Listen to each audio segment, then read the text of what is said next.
vậy chứ. Ôi sao hẻm Cái mày ba cái em của hai. mày chỉ khá sao hẻm mày chả mày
happy lo nó gì thành là đặc biệt lo nó mà đây này bắt được xây ra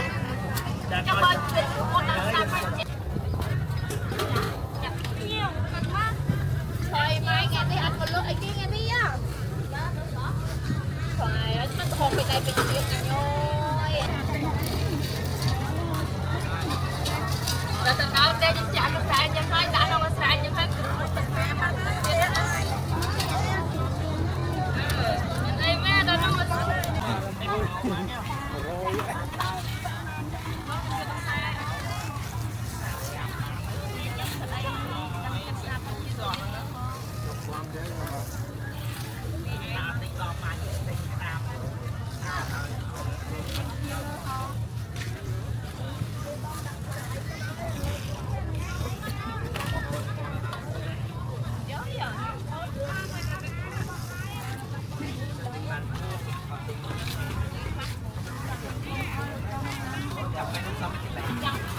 bay nó xong cô cái tí này nó phải có mảnh đạm rồi sốt tóc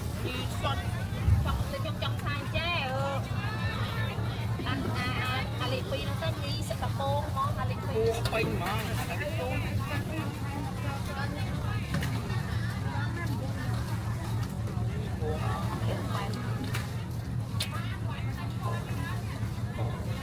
Phi lỗ hết cho không mà vô ông trai tiếp không có xăm vậy chứ. ôi sao hẻm Cái mày ba cái em của hai. mày chỉ khá sao hẻm mày chả mày như mà lo ba Xăm bal bà nó sẽ không cái bà đây bây giờ bà này cái chó đây bà nó vẫn đang thân mà mày nhìn nó nhìn tao không quán gì chứ là pi lỗ bên là pi lỗ lên nó nói lối đẹp nó pi lỗ mày đây đây mình happy lỗ nó Super vô thành nó cái gì thành là đặc pi lỗ nó mà đây này bắt được xây ra cho bên con năm năm phải chém tung bạn đã cho bạn đi với ông thưa ba con bạn phải từ ba lâu đi mỗi ngày thay là pi lỗ mà hết cái smart tay cái trên tầng thang ơi ta chốt là chốt nào chứ tôi lấy còn tôi cho mình qua nhé bay ba ba mấy ra thì thay là pi lỗ làm đây pi lỗ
เ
cuốn này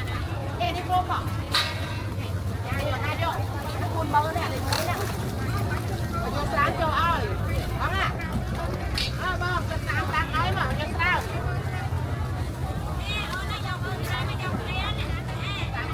con tao đi đây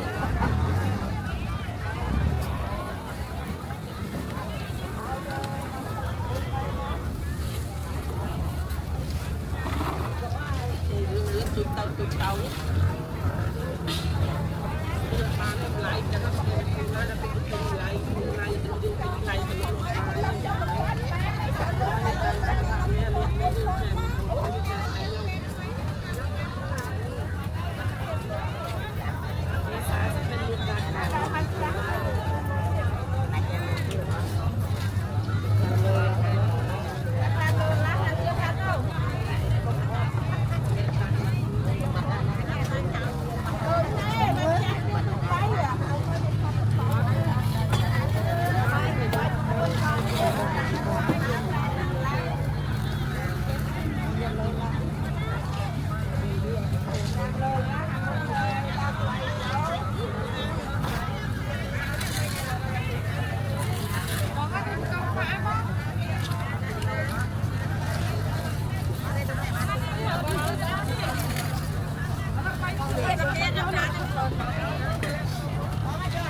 mà lâu cốt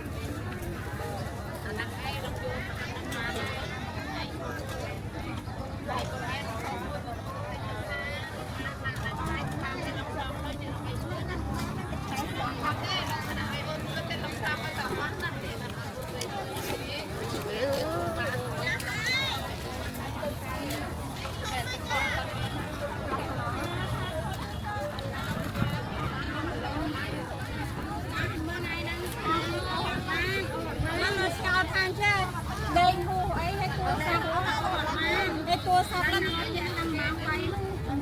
ไอตัวสับแล้วมาต้องอ๋อลอยเตี้ยนั่นแหละไอตัวไอเงี้ยนั่นน่ะไอพาที่คนเยอะซ้ำมันได้พาจะมาไงไอเป็นสับกระชบอ๋อฮะเนี่ยหมอไง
mấy anh đi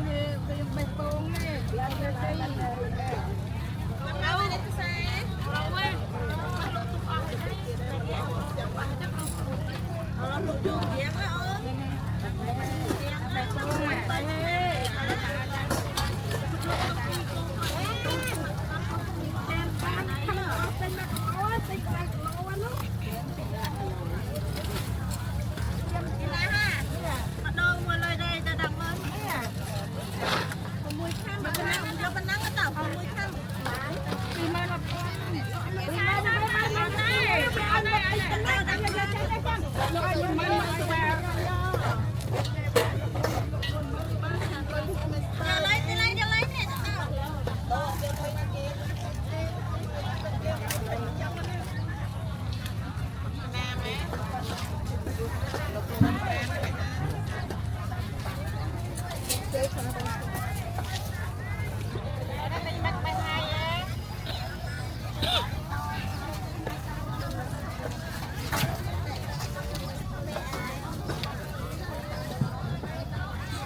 mèo muôi đó rồi.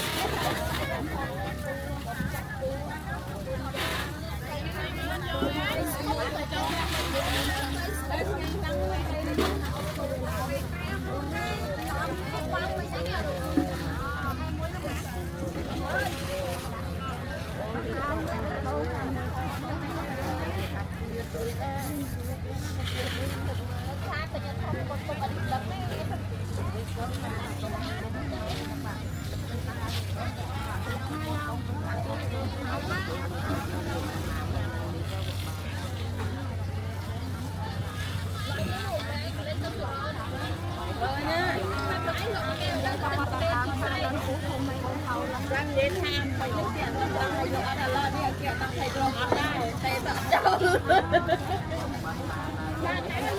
thôi đấy là giờ này anh em hết